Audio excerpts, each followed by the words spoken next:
Bonjour Thierry Gandillot pour une page littérature aujourd'hui avec ce magnifique livre de J.M.G. Leclésio, Jean-Marie Gustave Leclésio. Ça s'appelle Tempête et il y a en fait deux textes, ce qu'il appelle des novellas. Alors la novella, c'est un genre qui est très usité chez les anglo-saxons, mais pas tellement en France. C'est plus grand qu'une nouvelle, plus long qu'une nouvelle et c'est plus court qu'un roman. Et donc il y en a deux. La première novella s'appelle Tempête, et donc c'est elle qui donne son nom au recueil. Et la seconde s'appelle Une femme sans identité. C'est un livre absolument magnifique. Vous êtes pris à la gorge. C'est un livre qui vous happe, qui vous relâche 250 pages plus loin, complètement haletant, essoré, en se disant voilà, ça c'est de la grande littérature. Alors le premier texte, Tempête, met en scène sur l'île de Udo, c'est au nord du Japon, c'est dans la mer de Corée, la mer de l'Est exactement, une très jeune fille, elle a 13 ans,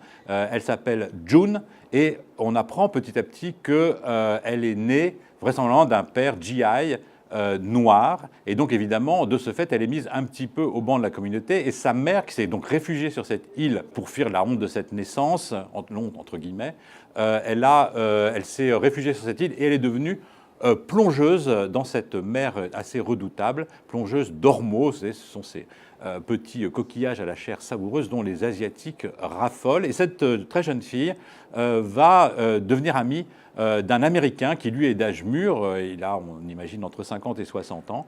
Il s'appelle Philippe Quillot. Il se définit lui-même comme un journaliste failli et un écrivain raté. En fait, on apprendra aussi que lui, il est poursuivi par un drame. Et ces deux personnages vont unir leur solitude. Et pendant tout le long de cette nouvelle, comme de la nouvelle qui va suivre, on se demande toujours de quel côté ils vont tomber, du côté de l'espoir ou du côté de la désespérance, du côté de la vie ou du côté du suicide. C'est absolument bouleversant, poignant. Et je ne vous raconterai pas la seconde.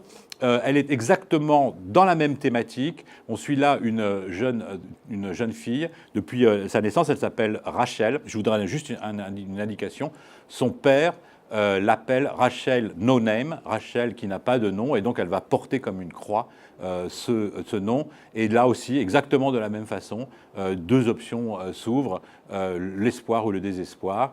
Et donc je vous encourage vivement à lire ce livre dont on ne se ressort pas indemne.